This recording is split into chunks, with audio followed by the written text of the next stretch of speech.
नाही की आम्हाला म्हणजे आमचे लग्न झालेले, आम्हाला मुलं बाळ आहे, आमच्या मागे संसार आहे, परपंच आहे आमचा, असं काहीच वाटलं नाही. आम्हाला असं वाटलं की आम्ही लहान मुलं झालोय आणि लहान मुलासारखं तिथे इतकं खेळलो तर सगळे म्हणजे अतिशय टेन्शन सुद्धा नव्हतं कोणत्याच गोष्टीचं. आम्हाला असं वाटत होतं की तिथंच राहावं आणि कायम मुलं म्हणूनच जगावं.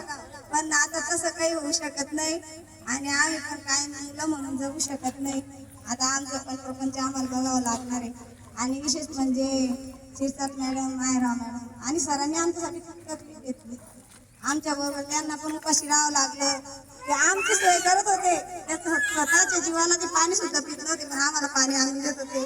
त्याबद्दल सरांचे आणि त्यांनी आम्हाला आमच्या ज्या घरातल्या जगा व्यतिरिक्त बाहेरचं जग दाखवलं, त्याबद्दल त्यांची धन्यवाद देते.